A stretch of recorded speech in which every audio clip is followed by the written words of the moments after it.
Welcome to The Patty Show. My name is Patty Setiatti, and in this podcast, we'll explore the crossing point of the three P's: passion, pleasure, and positivity, and how they can lead you to your own personal paradise. We'll chat with inspiring guests, share practical tips, and dive into stories that will empower you to live your best life. Let's get the Patty Party started. Welcome back to The Patty Show, everybody. Woohoo! Yes. Thank you, studio audience. Woo, we love the energy today. Mm-hmm. It's going to be a fun one today, y'all. We're on episode 64. That's crazy. Wow. From fear to freedom. It's going to be a fun episode. So grateful. I'm your host, Patty Setiatti. You know, I have the privilege of showing off very passionate people that I have the pleasure of connecting with and that share a lot of positivity to this world. And it's going to be a fun one today, episode 64. Before we continue, I just want to shout out our previous guest, Patricia, our Brazilian sister, or some people call her Pachi, P-A-T-Y, my twin. I'm sorry. I guess that's the Brazilian way they say it. Oh, lovely. But thanks for coming to the Patty Show, girl. She was super vulnerable, talking about her story, you know, moving from Brazil to the U.S., the inspiring immigrant story that she was sharing. She was even sharing about like her divorce too, all the struggles and everything. But she's killing it now, working in tech, doing foot volley consistently. She's improved a lot, so proud of you. And we'll have you on the show again soon, and maybe get the other Brazilians. That would be a really fun time. That would be awesome. That would be awesome, yeah. Speaking of awesome, I have an awesome guest today, y'all. This is going to be a fun one. So today, my guest, she is an artistic data scientist with a love for adorable cats, kittens, all those cute little felines. Her warm energy always brightens up the room. You can see it's already, the light and everything. She blends tech and art together with her graphic design and everything that she does so smoothly. Call her Michael Jackson Jr., smooth criminal. Minus the criminal. She's not a criminal. Give it up for Rosa Cho, everybody. Woohoo! Rosa, thanks for coming to the Patty Show. And thank you for having me. If you could give a little self-intro to everybody, background, hobbies, passions, and of course how we know each other. The floor is yours. Do your thing. Hi, I'm Rosa, and let's say that I didn't always start off in data science, but I first started off in UX design and graphic design. Wow. So I first went to college, like intending to go to medical school, but then again, however, when I realized that one, I was unable to get into medical school, and two, I liked working with design a lot more. I just went on to work as a UX designer before changing my mind and going fully into data analysis because things change, and not to mention that one of the more unusual things that happened to me was that it's not just passion that drives me, but also believe it or not, undiagnosed ADHD and the realization that all these traits that are associated with ADHD, like hyperfixation, inability to hold attention for a long time, and ironically, having a very good memory for when hyper-focused on a certain topic, all relate to ADHD. Wow. And so I guess part of what I'd like to talk about is how dealing with an undiagnosed, I wouldn't say mental disorder, but definitely something that is neurodivergence has affected my life in many ways. And speaking of neurodivergence, I'm also the older sister of an autistic younger brother who is technically a tier 3 autistic individual, which means that he is nonverbal, has a very severe developmental disability, and thus is dependent on others. But however, he has his own unique traits and is and he's his own individual. You could say he's his own man. Oh man, there we go. We love it. Well, you're a great big sister. This is my mini flower section of the Patty Show. Flowers, flowers, flowers. I feel like, girl, the first time I met you, you always had the warm energy, the caring vibe. It makes sense that you take care of your brother in such a great way and a warm, welcoming way. If y'all don't know Rosa, she's a real one. She keeps work interesting. We only see each other maybe like once a week because of the whole hybrid schedule with work and everything. But every time I see you, it's always a warm Monday for me. So I'm grateful for you. Awesome. How do we know each other though specifically? Listen, we both work for the same company, and not to mention that we both have, well, we isn't, even though we're like part of different teams, but we still do similar assignments and work on, like, same stuff. Yeah, a lot of same stuff. A lot of confidential stuff we can't release too much. Obviously not. But it's based on like the AI sphere and all that stuff, which I feel like everything is nowadays. Speaking of though, you did mention the whole art thing and like UX design. What does UX mean exactly? Oh, it means user experience design. So basically what I do is that I look at websites and apps, whether it's mobile apps or even web-only browser apps and APIs, and see how usable they are. So just by judging and moving around a website, I can determine, is this intuitive enough for anyone to use without any prior instruction? Can they take one good look at it and think, yes, I know where to go to? That sounds like it's going to be working for me. I'm not a tech guy, guys. I just press buttons. I'm like, beep, boop, boop, boop. I don't know. So you just make it easier for the user. Oh, that's why UX. Definitely. Okay, wow. Yeah, user experience, because it actually combines psychology with graphic design and web development. Wow, I didn't know that. Yeah, it's a multidisciplinary field, and one thing that I loved about that work is that like everybody needs it.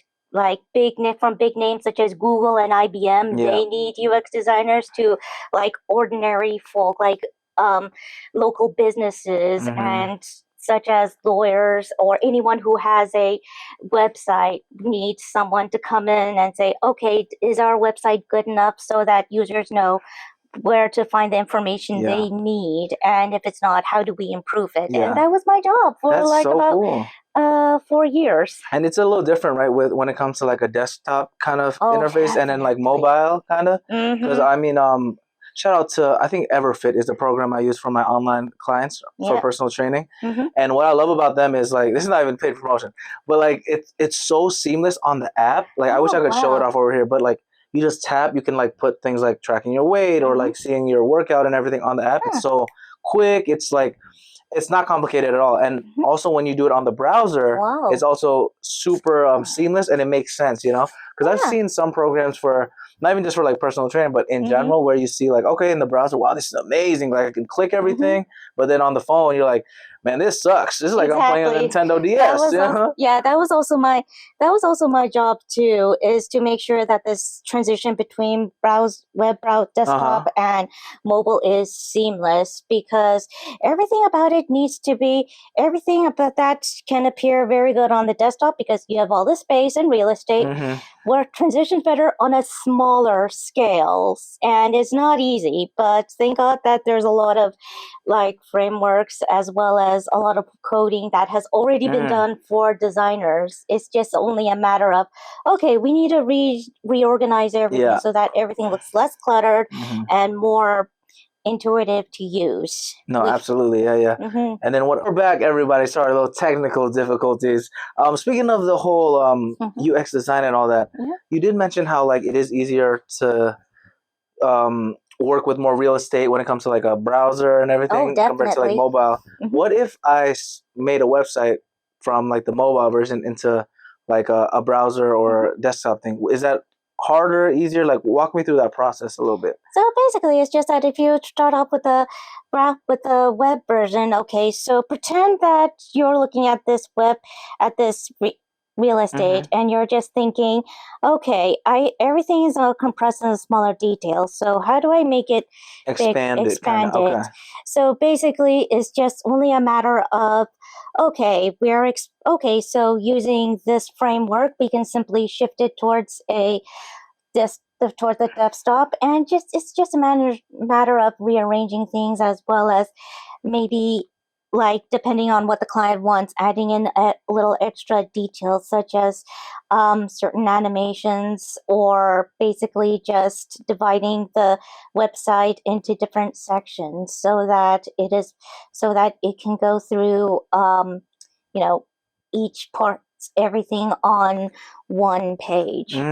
Because what things used to be is that you would have, like, as with most websites, you have multiple pages. So you click on one link, takes you to a different window, another link takes you to a different window. But now the trend is just, we put everything on one page, one very long infinite canvas, and instead of opening another window, we're just going to one different section at a time. So think of it like those really long scrolls. Oh wow, those that's a long good analogy. ninja scrolls, and then it goes from, okay, you see this, we must go to the ninja code of the shinobi to this section. Shout out to the shinobi out there. If you know, you know. Yes. you know. I love that transition. Actually, I'm learning so much.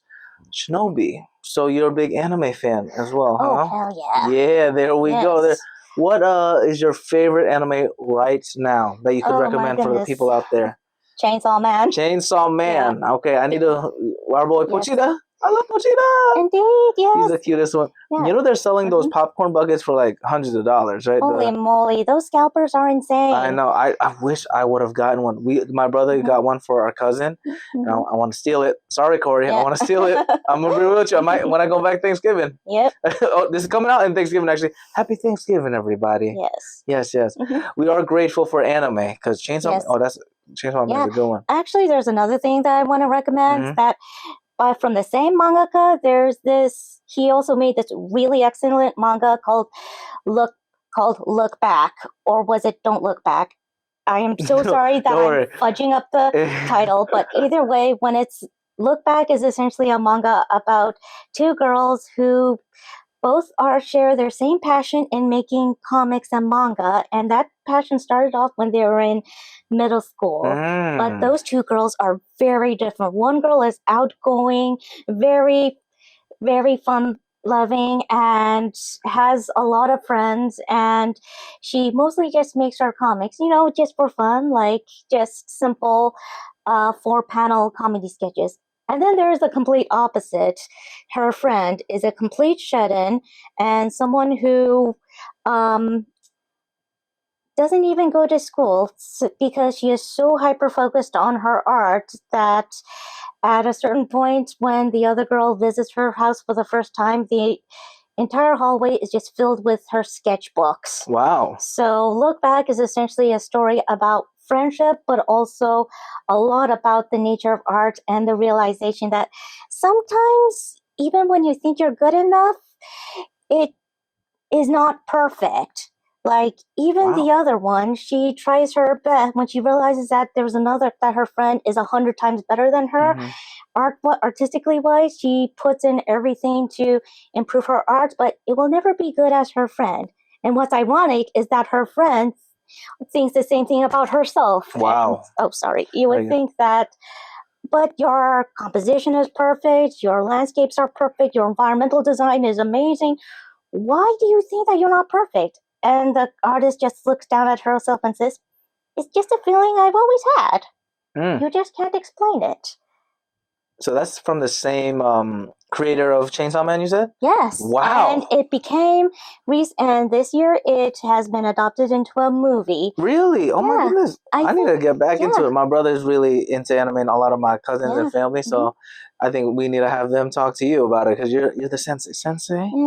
I used to watch a lot of like Fairy Tail. Have you ever watched Fairy Tail before? I have watched bits and pieces of it. I have one of my cousin's kids. They are fans of it. Yeah, that's one of my favorites. Not so much. It's very, I watched it like maybe in middle school when I was in Indonesia, so it's like nostalgia, and I love the anime, but the storytelling you can tell is very shonen. Nothing against it. Sometimes it's good to watch it. I mean, hey, it's good. Hey, it's once in a while you need to take a break from the serious stuff. Oh yeah. I need to let you borrow the manga for Look Back because please, I would love to check it out. Totally, I have a copy of it and recommend. Highly recommend. Yeah, how long is it though? By the way, it's not too long. It's just one volume. Oh yeah, oh my god, that's even better for me. It's this thing. Oh, it's like that. That's awesome. Well, we're gonna have to check it out and have a review on it. Speaking of this right here. Yes. This is the legendary book. This has a lot of your like art and doodles and all that stuff. Yeah, definitely. Could you let's see a couple of things over here, y'all. Look at this, showcasing on the patio so right here. basically, it's just that what you're going to look at is some really everything that you see here is mostly sketches. So in other words, nothing is finished. Everything is started. So as a result, they suck. But still, Don't worry, they look amazing. Everything starts from something. Yeah. Okay. So a few fashion. Wow. Oh my goodness. Hold on. Let me see that one. Yeah. Hold up, y'all. Wow. So this is you're making a clothing line too, girl? What? Soon? Not, I don't know. It's just that when it comes, it's just an idea when it comes in. It's just an idea. Oh my God, that's basically, so cool. it was inspired by like feudal Japan, specifically not quite Meiji era, but basically that era where think Inuyasha. Ah, okay, there you go. I was just gonna ask what era that was, but now you got it. Inuyasha era. Yes. Even if you don't watch anime, I'm sure people know about Inuyasha. Yeah, so that's that era. Oh, okay. I do see the inspiration. I see. Yeah, like I especially loved Kikyo's like priestess design. So I'm like, oh gosh, if only someone adapted that into a complete clothesline. But I also love Inuyasha's outfit, and so basically anything with long flowing wing sleeves as well as the baggy pants. Yes. Shout out to baggy pants. Patty can attest that I love my baggy pants. She loves her baggy style over it. No, but honestly, I need to wear more baggy pants. I mean, I'm wearing a little bit, but I need a little more baggy from my pants because I remember that era when it was like tight jeans. Oh goodness. Yeah, I still have them. I'm not gonna lie to you, but I'm so grateful that now it's more a relaxed fit and it's way more comfy and more roomy, to be honest. Yeah, indeed. Right, let's see what else we got. This is so cool. Love the little art. Okay. So your thought process is whenever an idea comes, you just start like drawing it down, or do you like write it down? Basically, it's just absolutely spontaneous. So once I get the idea, so I'm like, I really need to hold on to this idea because I know I'm definitely going to forget. Yeah, we're busy with life and everything. Yeah. So okay. Sorry, I'm just trying to look for any good ones that I'd like to share. And here is one of my real.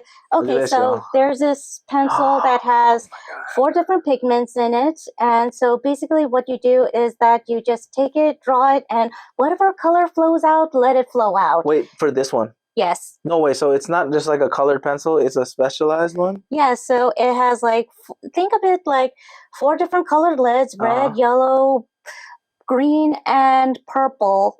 Or was it blue? It was actually there's 5.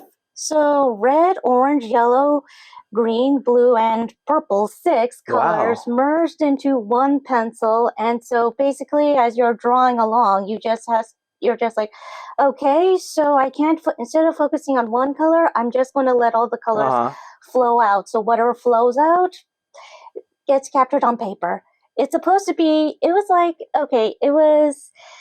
I remember it used to be like super popular in the 90s, but I guess I don't really see it that much now. But I found it in Daiso, so I decided. I love that place, Daiso, Japan. Yeah. I'm going to recapture my childhood and basically do that because every time my parents bought me those specific colored pencils, I would use them all up to the stub.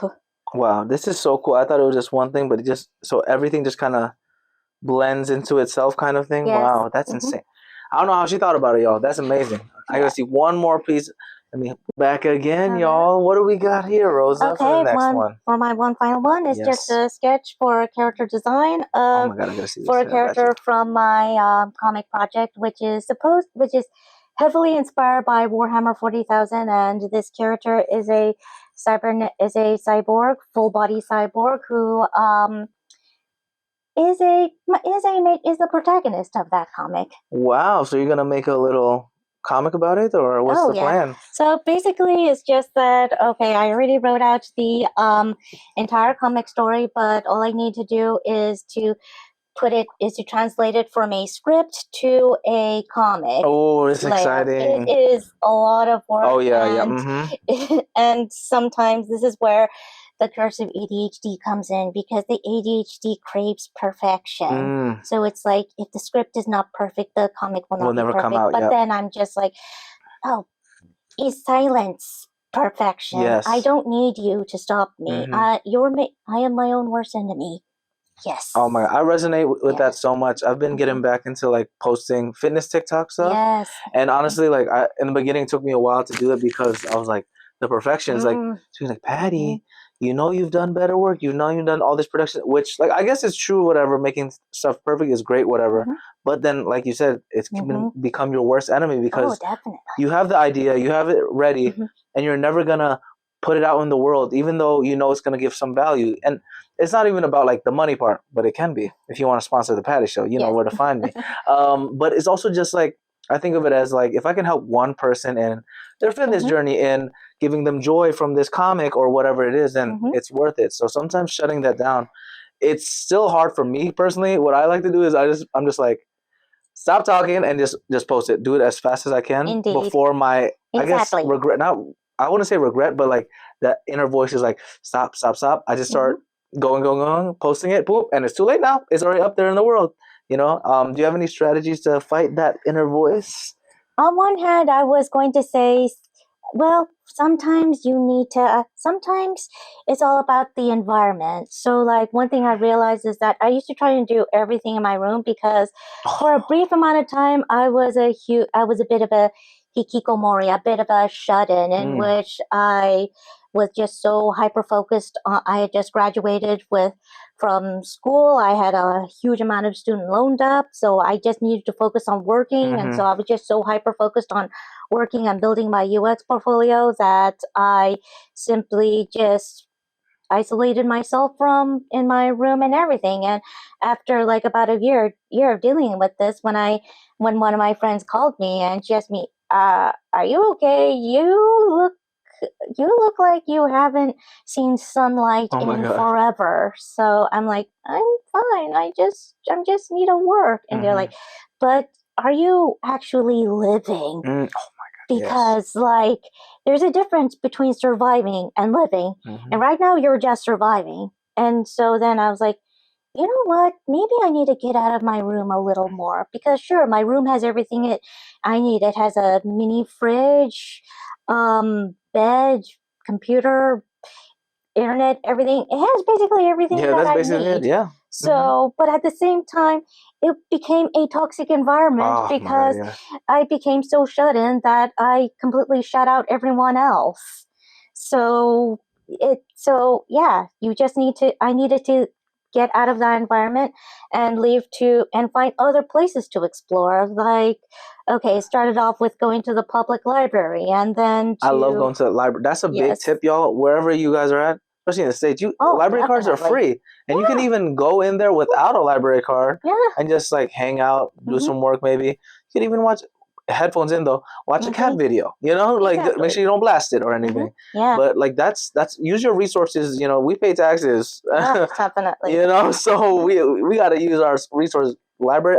You're right, I have to go back to my favorite library. It's always nice to see some books and that change of environment. That's another thing I really want to highlight. I completely agree. Like that's why I like going for walks or like changing the position of like even the desk, because we have the standing desk in our job. Shout out to that. I love adjusting that, or even just like taking another way home, for example. Like just change of scenery. People don't realize it really changes your whole mindset. And since, you know, we work in the data kind of world where everything's just A, B, C, and it's always boom, boom, boom, like methodical. It's nice to throw things off a little bit, get some spontaneity.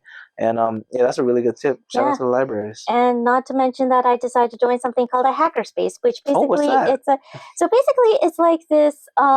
So basically, like on physically wise, it's usually like a workshop, like a physical workshop that has all the tools you need. Like the one that I went to. Shout out to Mag Laboratory. Shout out. They are thank you for being. You guys are the real MVP. Especially you helped me out of my hikikomori stage.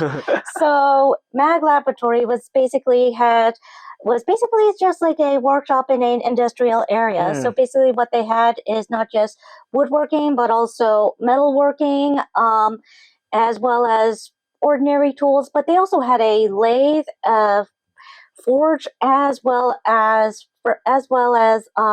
blow torches for Wow. anyone who wants to work with metalworking. But ultimately, due to the hacker name, they also have a really robust internet and networking system so that I could, well, take advantage of that Yeah. so that I can so that I could take not only online courses, but also even the courses that I took for grad school. When I finally decided I have saved enough money, and even though my student loans is never ending, Yeah, it I'll feels just bite the unlimited. bullet and Yeah. and just go to grad school. There we go. Yeah, no, Yeah. honestly, respect to you, Rosa. You always use all your resources. That's the best way to do it, yo. It's the biggest tip because like people I think I heard this from a podcast. I think I forgot what it was, this fitness podcast. ISSA podcast, International Sports Science Association. Shout out to them. They helped me get certified. So one of the hosts, she was like, this phrase she always said was, no ASCII, no Getty. So like you won't get anything if you don't ask. You know, you never know. You know, like if you never know, like you could get a free book out of nowhere if you just ask the librarian. Like, are there any books you guys are throwing out? Yeah, there probably is. There's a lot, unfortunately. So you might as well use your resources, whether it's for the books, for the internet, like you mentioned, good quality stuff like that. Food. Shout out to food. Shout out to work. Definitely. Amazing food out here. Yeah. And just connection. So just use your resources. Ask, and then you never know. And if it's a no, all right, move on to the next thing. Ask again. Ask again. You know. Speaking of asking, I do have to ask about this project that you did about image repair and restoration using deep learning. Yes, that was my Tell me. that was the book. Okay, that was a project that got me published in IEEE, which is basically the International Electronics Engineering, and I forgot what the final E stood for. Premier resource for all engineers of all different fields, as well as technologically advances and research in the entire world. So basically what it is that it was a project that I worked on for my machine learning class, in which I and my partner built this machine learning model in which basically it would intake an image that had any visible damage, such as too much noise, there is a visible hole in it, or there's some missing data that shows up as glitches. I'm going to use the term glitches very, very generally. So in this case, it's mostly just to mean missing or misaligned pixels.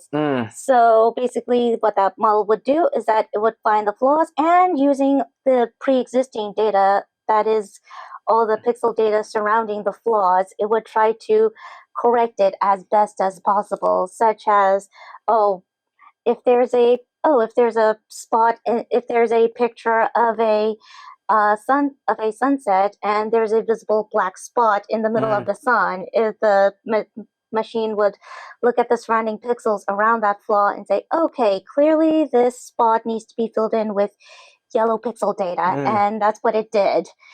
It took me even though I only had one semester to work on it, and technically it's still unfinished, but it did what it was supposed to do, and with given enough time, it could be great. But what I learned so much about it is, it was essentially the foundation of how I learned how generative AI works. So basically, it's all just math. It's always math.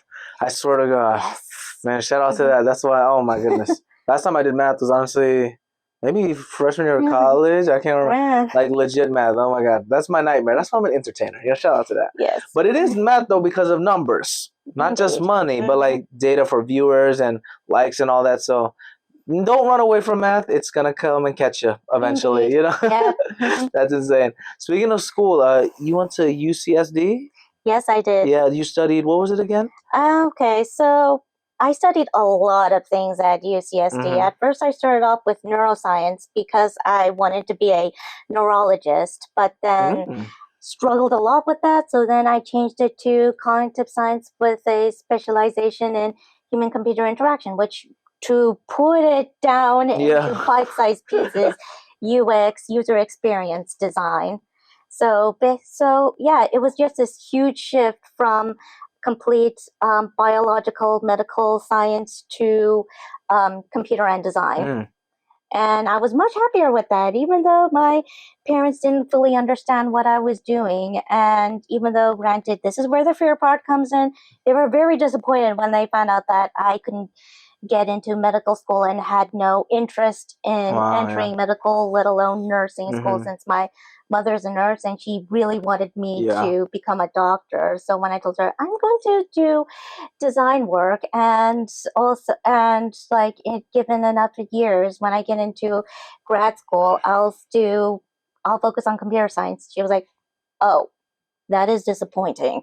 Man, yeah, it's tough out here. And your family's from where again, originally? Oh, they're from Korea. Yeah, shout out to our Koreans out there. Mhm, Annyeonghaseyo, you know what I'm saying? Yeah. All the Asians out there. It's I feel that Yes. with the disappointment, it's like a low key disappointment. I'm sure they're proud of you now, but Yes, they are. my dad and mom also, I remember military was one of the paths, and then like lawyer before and everything. Yes. You know, like the traditional. Like people joke about it, like, oh, Asian parents are always like.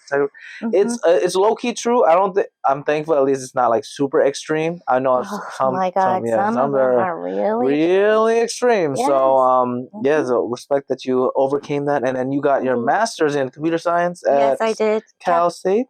Cal State Fullerton. Yes. Yes. Yeah, that was like about 2 years ago. And actually, I'm going to get into some really personal stuff. You don't mind? Yeah, of course. In the first year of grad school, my dad passed away suddenly from a heart attack. And the thing is that despite the fact that at first it was like super difficult to overcome the grief, it was at this point that I realized that I decided to read a lot more on the writings of Alan Watts, Thich Nhat Hanh, and Thomas Merton, because all three of them talked about the nature of suffering, as well as just in general that we always assume that life is a series of checks and balances, that for every good thing, a good thing has to happen back in return. For every bad thing, a bad thing has to happen in return. But what if it's not as simple as that? What if that the ever-pervasive nature of suffering has existed, will always exist, but there is always ways to overcome it? So that's what So I just took in all their writings and used it to help me, handle as well as accept the fact that, I lost my dad so suddenly, and even though I would have wanted more time with him, I'm more grateful than resentful that he was in my life. I love that. Thanks for sharing. I'm so sorry to hear that. I didn't know about that, but okay. Thank you so much for sharing about that, because grief, it affects a lot of us, and it's nice that you've used that as a mindset shift instead of just like using it as, like you said, resentment, feeling all those negative thoughts, and use it in an empowering way. I love that, girl. You're doing a lot of amazing stuff out there. There's this thing that I want to know about that is also positive in your life.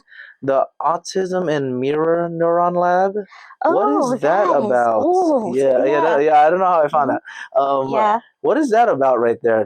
Okay, shout out to my old professor, Professor Jamie Pineda. So basically, it's just that while I was still hopeful to become a neurologist, I decided to enter this Autism and Mirror Neuron Lab. So basically, he created this research lab in which he wanted to figure out that there's a specific type of neuron that is essentially described as monkey see, monkey do. It is a neuron that is very essential to learning because, before we learn to speak, before we learn to communicate, we learn to see, we learn to observe, we learn to watch our parents do stuff. And whenever we watch someone do something, like, for example, something as innocuous as pick up a phone and unlock it with your thumbprint, you first observe them and you realize, oh, so there is a reason why they did that thing. And it's not just a random reason. That's a mirror neurons activating.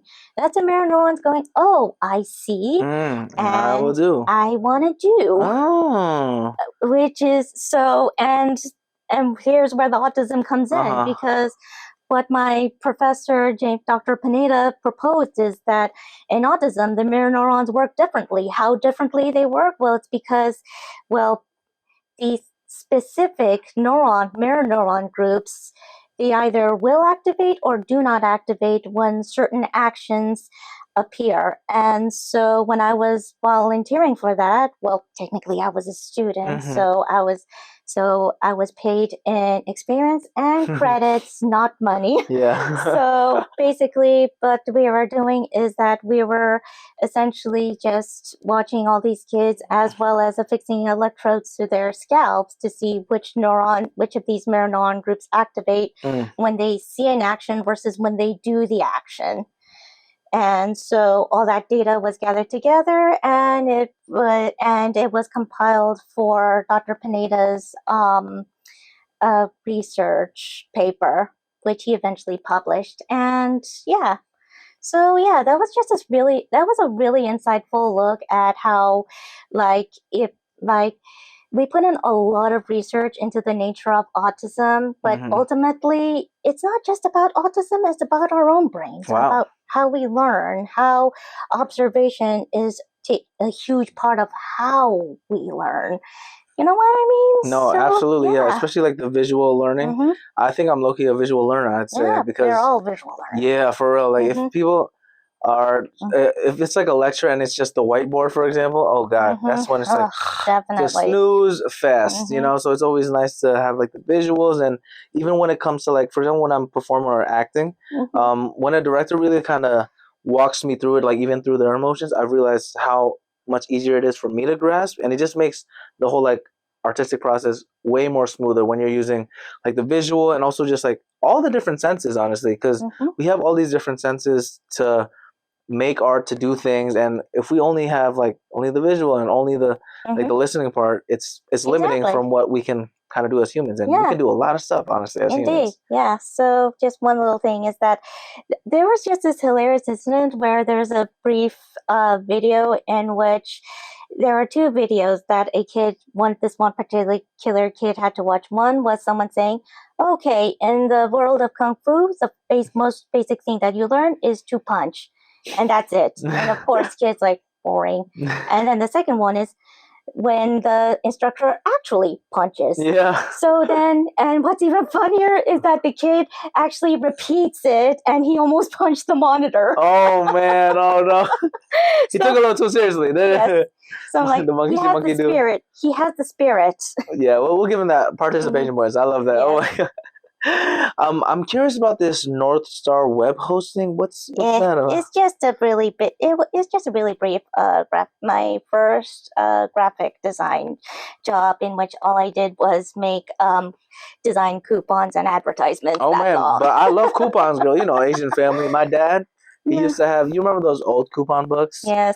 Oh my God, he would get them from like Burger King all the time. He used to. Oh man, this guy's funny. He would we would go to this signature Burger King near our place in Connecticut, and the staff already knew us already. So when he gave the like coupons, they're like, "Bro, you can use that again later." You know, like they hooked us up. Shout out to y'all in the Burger King over there. We appreciate you guys. Yeah.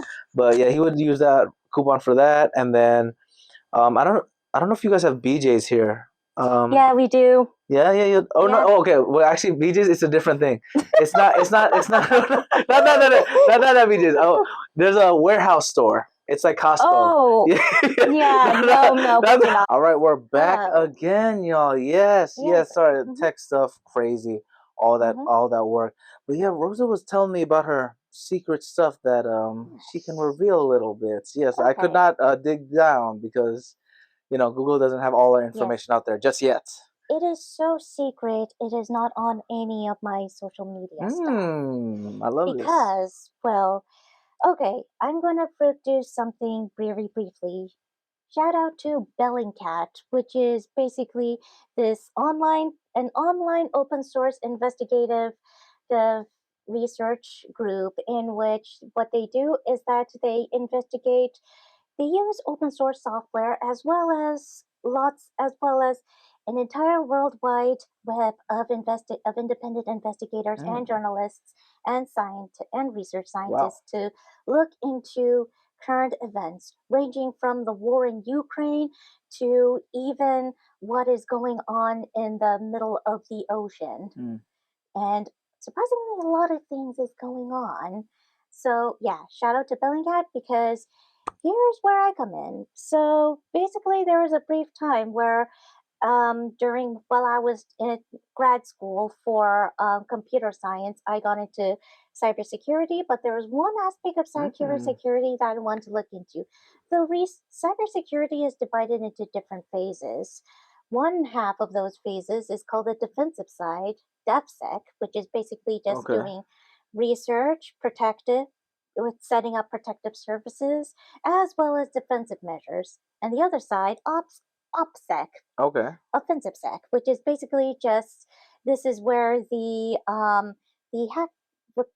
Technically, the correct term is Uh. cracking, in which you're basically cracking through security measures, as well as determining as well as testing security measures, and ultimately deciding where those weaknesses are and annihilating them. Very interesting stuff, which is why you will always find, which is why movies about hackers are will either be really well written or just meh. Man, crappy Yes, a little bit. indeed. I've seen a couple of Mhm. movies where you're like, this isn't real, or Indeed. video games too. I'm Indeed. like, come on, shut. I Yeah. love. Have you ever played Sly Cooper, the video game Oh, I series, have. with the little raccoon? That's a Yeah, that's one of my yeah. favorite Hmm. like video game series in the PlayStation. My Yeah. brother had that game, and I was addicted to that series. But if y'all don't know, he's Hmm. a little Well, he's not little actually. He's like a life size, is like Hmm. human sized Hmm. raccoon with his turtle buddy that's around like 5 feet maybe, and then Yeah. his hippo buddy Murray. And there's like I think on the second one you get to play more of the turtle guy Bentley, Hmm. and there's like the hacking Oh, I stuff, remember you know? that. Yeah, yeah. Yeah.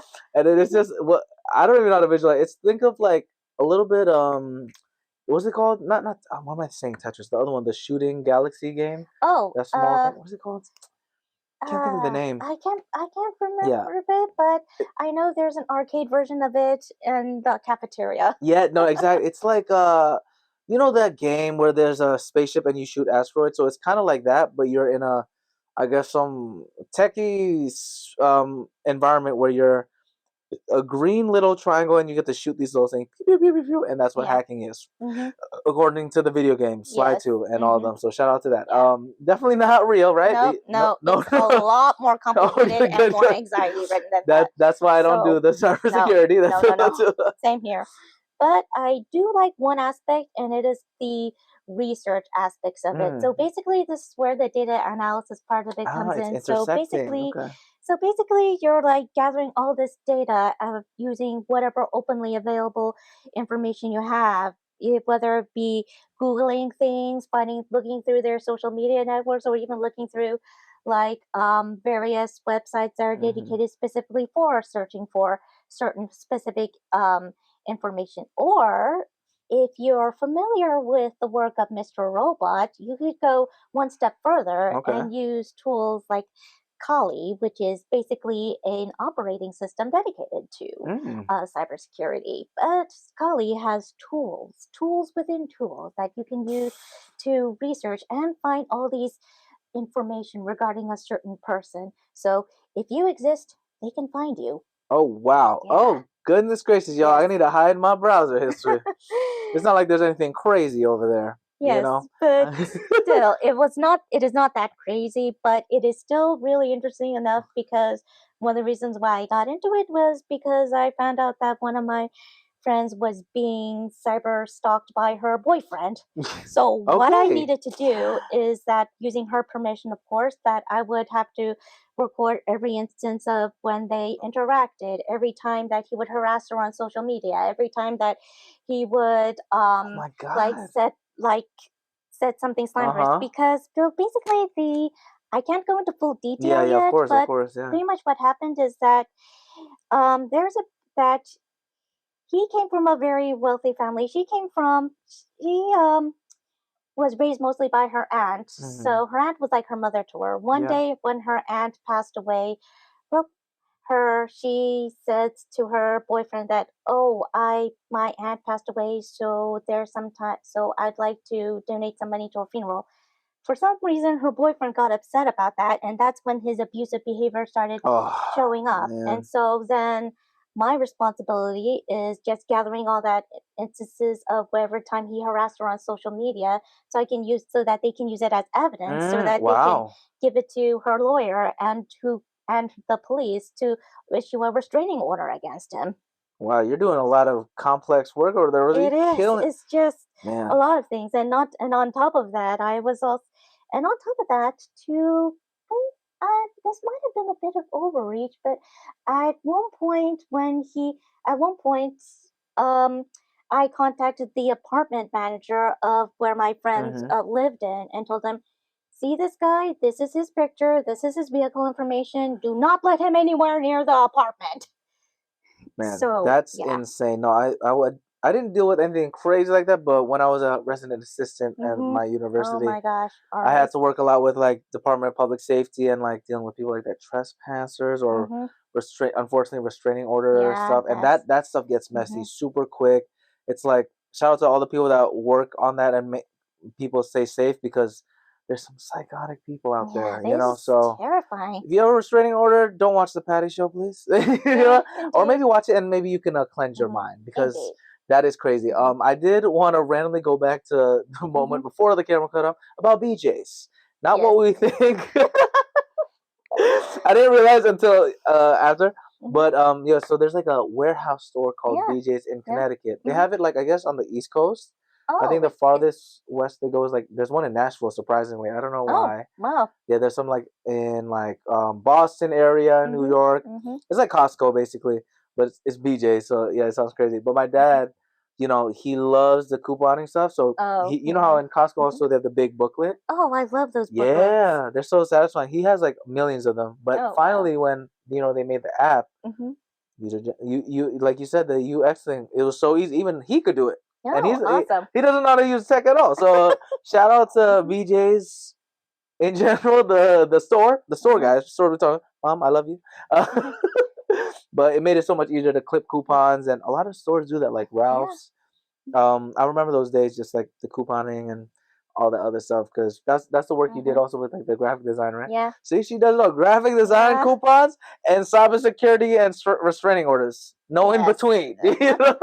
If there's a like man, I try to man. I maybe one reason why maybe the biggest reason why I'm in data analysis is Mm-hmm. because it's what helps me get my investigative side. It activates my investigative side, and it just makes me so satisfying just looking for information. Yeah, I love that. Yeah, and the work that we do, like I said, we can't say too much, but Mm-hmm. it is I'm just like quality assurance a little bit, like testing stuff.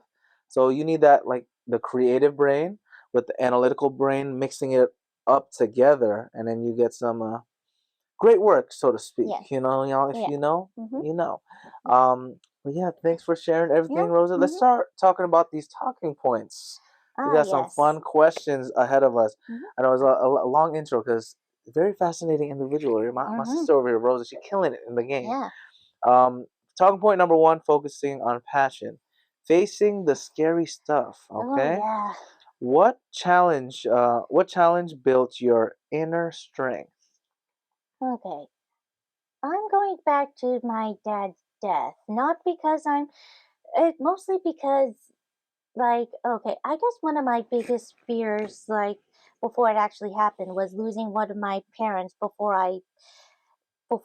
unexpectedly. Mm-hmm. And when it finally did happen, it was then I realized that, yeah, a certain part of my life ended, but it, the whole thing didn't entirely collapse in on itself. I'm still here, I'm still alive, and even though someone I deeply loved Mm-hmm. and would have liked to know more of has gone. The world has moved on. In fact, I think I remember once waking up one morning like at around dawn, and then I went outside still in my pajamas Mm-hmm. and watching the sunrise and realizing that, even when I'm gone, when everyone I know is gone and forgotten, world will still move on. Mm-hmm. And I find comfort in that, Wow. especially yeah, the world's not like the sun isn't going to go supernova for another billion years, That we know so of. yeah. Mm-hmm.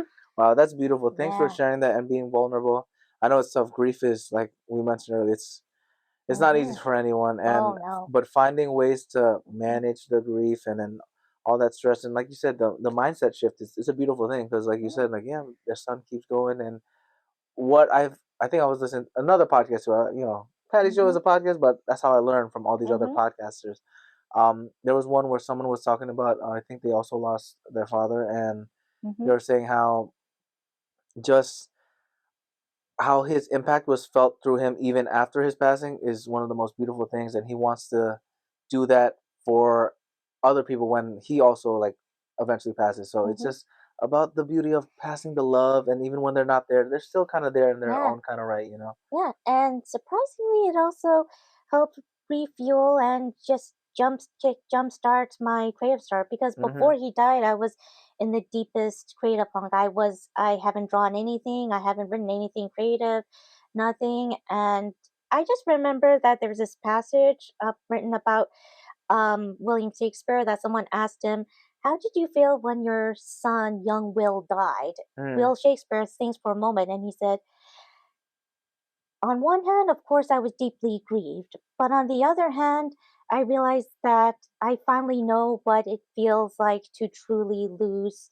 something so precious, and that he can finally invest that into his works. And he would later on, shortly after the death of his son, he would create Macbeth. Wow. I mean, not Macbeth. I'm so sorry, Hamlet. Oh, there we go. But still, wow, that's insane. And using that pain for passion is such a beautiful thing. And as you keep doing your thing, I'm so proud of you. I'm glad that you're channeling that energy, and I resonate with that with a lot. I remember traveling to Indonesia, and I got to see my grandpa pass away. It's a super long story. There's a lot of church drama, family drama. Oh my He was like on my lap too, but right before he passed, and I was also in the morgue, which was crazy. It's just it was wild. I'm still processing it now. It's a couple years ago, but his that passing really impacted me in a really beautiful way now when I think about it, because that's when I really started traveling more, experiencing more people, and he's one of those people that I really looked up to always. He's the type of person to give like $100 to a homeless man, even if he has $0. He'll find a way to just give. He's such a loving person, and obviously some people took advantage of him. That's the short story of it. Yes. But I took it as a lesson of there's just too much negativity and bad people out there. Be one of the lights that you can be, just like the Rosa and Patty combination. Get the good energy when we can, and I'm sure your pops is super proud of you. You're killing it. You're doing your thing. I know I'm proud of you doing all that stuff. The cybersecurity too. That one's a little wild over there. Yeah, that was a wild card. Yeah, that was a wild card. I didn't know that part. I did my research, but I was like, oh wow, this is fascinating. Continuing on that point about facing, the scary stuff and passion. How do you train bravery like you'd train in a gym? Like, how do you train that muscle of being brave and taking those big leaps? That's a very good question, especially since that is something that I'm still trying to answer on my own. So I know what I've done is just mostly seems like just experimental different ways, from simple things like keeping a sketchbook and doodling something every day, regardless of what the negative perfectionist voice is saying, even though that voice is saying it looks like crap, it looks like crap. So I'm like, shut up, just let me finish. Yes. So, and then there's another one in which I guess it's a lot more serious, in which okay, don't get this wrong, but just act. But okay, Thich Nhat Hanh, famous Buddhist monk, said that if you before you go to bed, pretend that you're about to lay down, and in your sleep you will die. What are your thoughts beforehand, and will you be able to make peace? And if not, then think about what is preventing you from making peace. So I do that, and even though basically I don't have a obvious answer, I don't have any revelation to share, it's just a thought exercise that I practice no matter how morbid it is. Yeah, no, honestly, I'm glad that you mentioned that. I've realized the importance of just like the power of the mind when it comes to like health, wellness, fitness, all that. Been doing the hot yoga. I think I told you about that. 10-day pass unlimited finished, but I have to get my money's worth. It's only $30.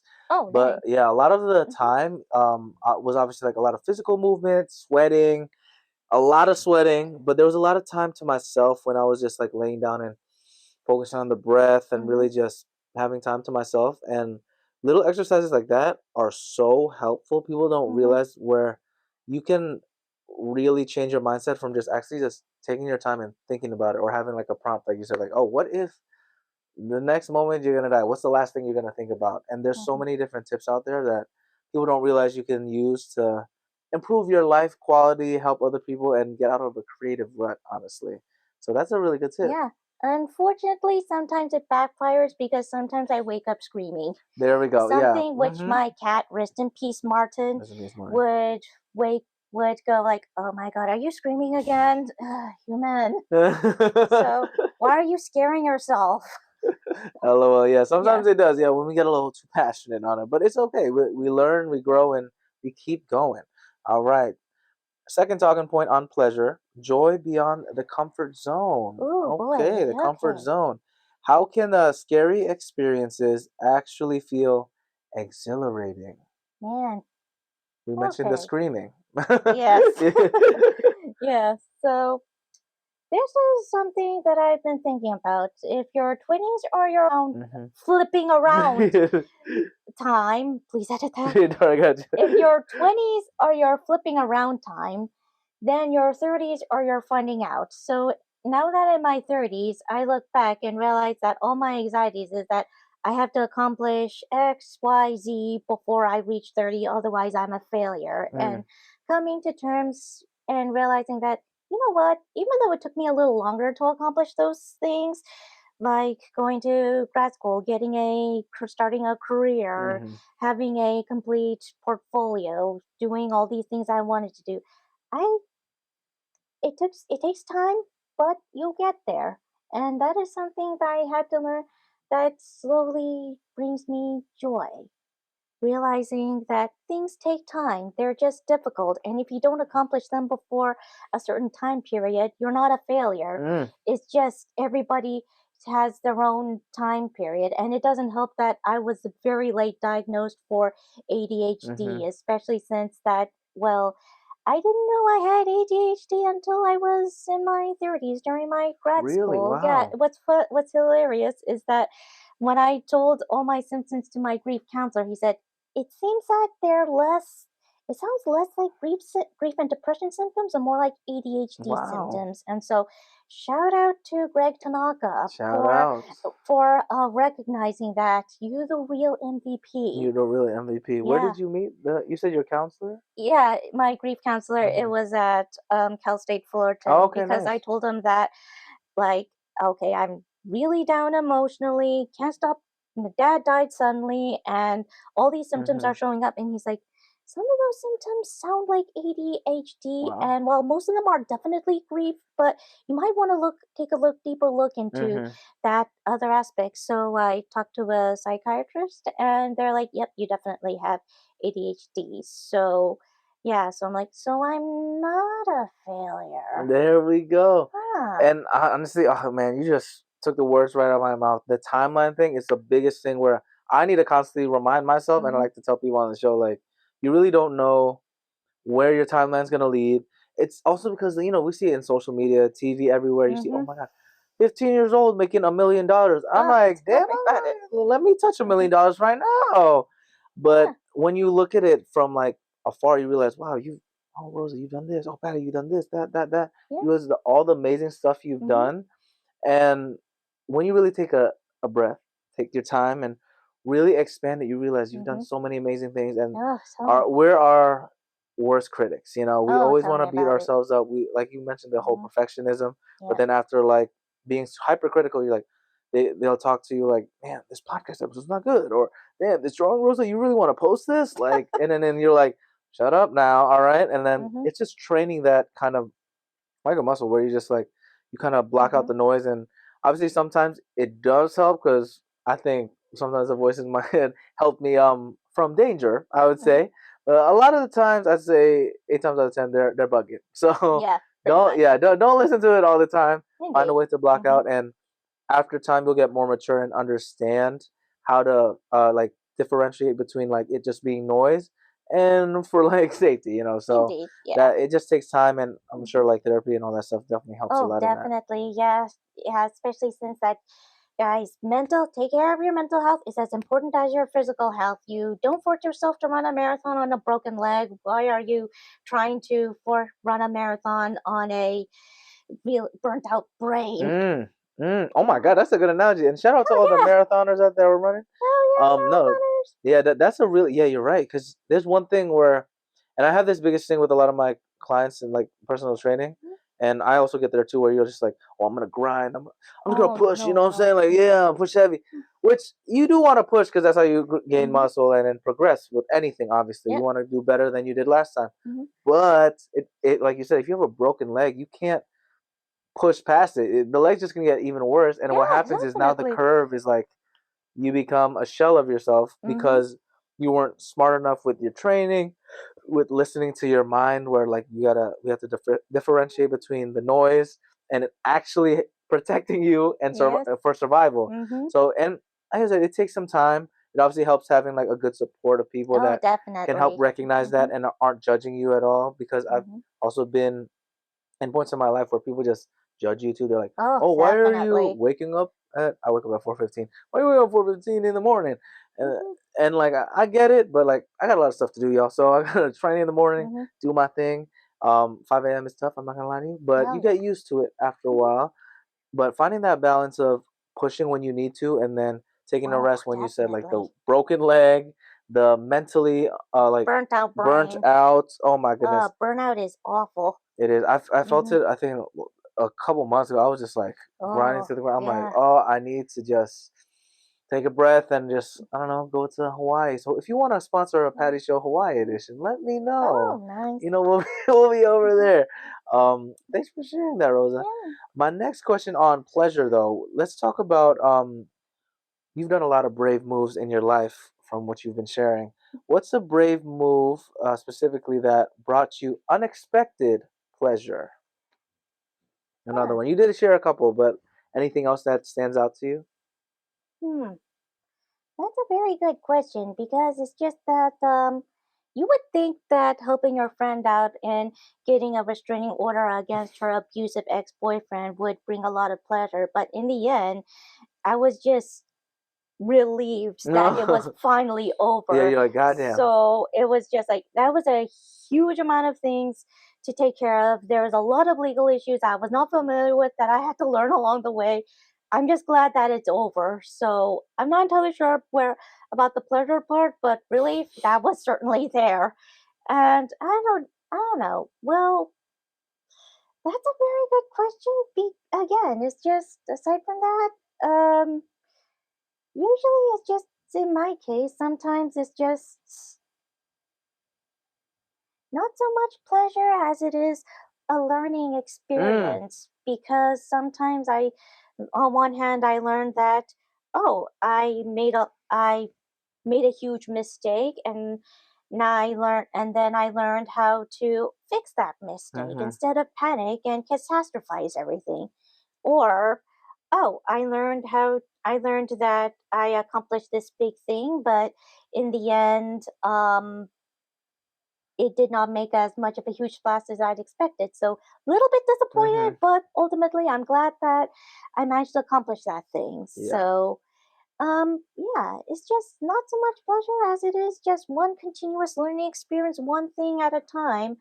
And I guess from that, again, as I read from all these philosophers and monks and religious writings from not only Christianity but also Buddhism, Mm. especially Buddhism, that yeah, sometimes the best thing to be to experience joy is to simply be content.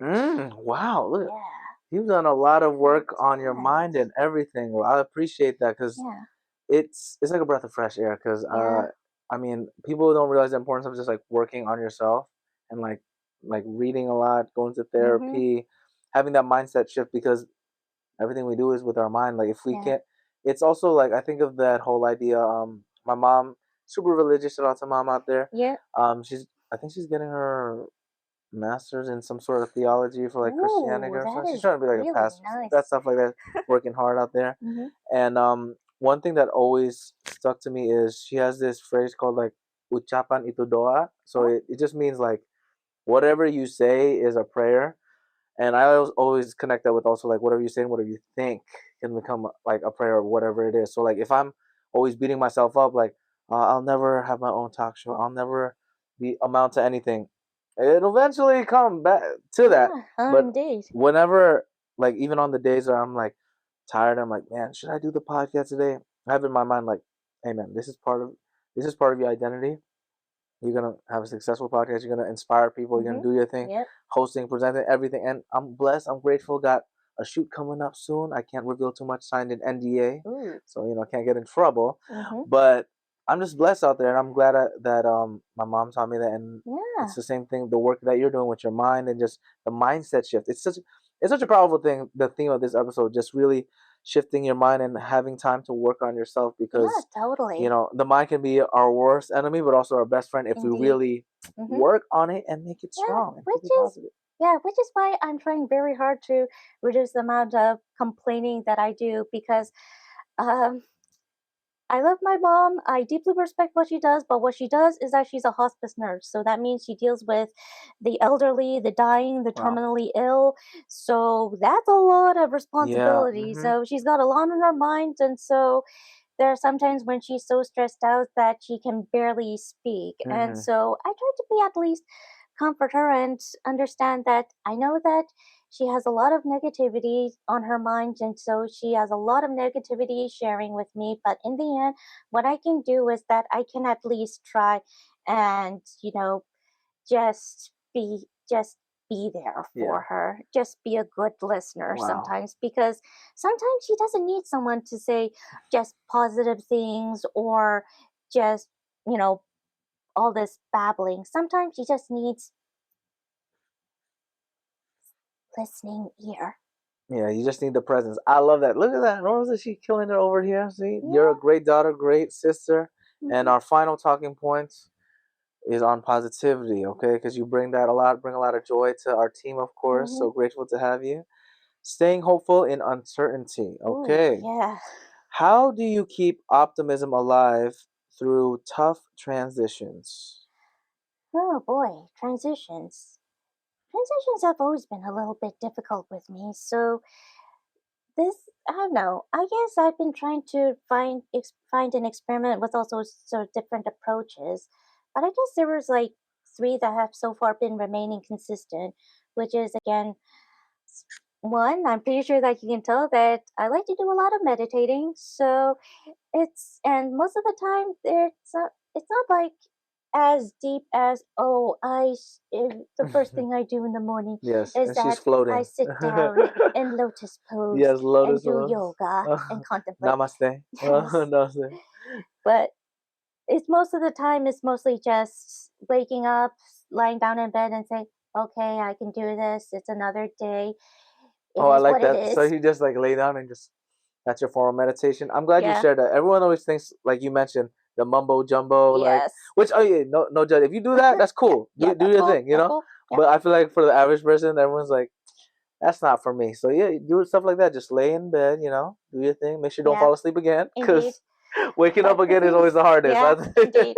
But shout out to my late cat Mhm. who, like every day at 3 a.m., he would literally slap me awake so Oh my that I gosh. could prepare his first breakfast. So when I wake up at that time, I briefly meditate as well while trying very hard to prevent my cat from swapping my face again. So I'm like, okay, I'm awake, and cat, please stop slapping me. Yes. That's so funny. That's so funny. Yeah. Shout out Yes. to meditation and all that stuff. You've Mhm. shared a lot of great tools out there and a lot of fun out there. Yeah. To wrap things up, is there any projects coming up soon for you that Well, you want to share? they're mostly just personal. On one hand, I've been And on one hand, I have a tech blog on Medium, which I mostly just share not only my personal essays but also tech related stuff. So if you're interested in AI, machine learning, and data analysis, or even just plain, or even if you just want to read some personal essays about just random things, then yeah, you can go onto my blog. Yeah, where can they find it? What's the link or the? Oh, I will have to share it with Yes, you later she'll share it because with me. Don't worry, I know yeah. there's all the Okay. complicated links and everything. It should be under it should be called just Chobotis. Chobot. Oh, also I Yeah. love how your Instagram is called what again? Rabbit Chobot. Rabbit Chobot. I love that. Chobot. Yeah, so you Robot. guys can see some of her amazing work there. The three pieces we saw here, there's so much more in there. We couldn't show the whole thing for that full episode. It's a lot. But your art is amazing. You're inspiring with the meditation and dealing with the grief and everything that you're just doing in general. I'm so grateful to have you as a friend, have you as a family, and then have you on the team. And we're just so grateful for you to be on the Patty Show. And we'll have you again soon for maybe another big episode. Yeah. Maybe I have to learn about all the tech side because my website stuff is it's okay. I had to hire someone to do. Yeah, it's tough. Web design is tough. It's tough, yeah. But we've learned so much from all that, and you can find us at Patty Show Podcast at Instagram, TikTok, Facebook, all of that. Yeah. PattyShow.podbean.com, PattySetiati.com/podcast. And what was the Instagram again? At Rabbit Chobot. Rabbit Chobot from her last name and then robot. Oh, I'm so sorry. No worries. That's the perfect time and that's our cue. Usually we like to end with a little arigato at the end. So we'll do that for our anime people. So you said Chainsaw Man's good. Any other recommendations for anime? Look Back, and not to mention Kiki's Delivery Service is great for anyone who's going through a creative rut. Shout out to Kiki's Delivery Service. Okay, I might need to get in that because I'm kind of in that creative rut. But yeah, we'll end on arigato on 3. So 1, 2, 3. Arigato. Thanks for joining me on this episode of The Patty Show. I hope you had as much fun as I did exploring the crossing point of the 3 Ps: passion, pleasure, and positivity. If you want to keep the Patty Party going, follow us on Instagram, TikTok, YouTube, and all social platforms at Patty Show Podcast. Share this episode and leave a positive review. PattySetiati.com/podcast, as well as PattyShow.podbean.com have got more of your Patty Show needs. In the meantime, keep passionately pursuing your personal paradise. Arigato.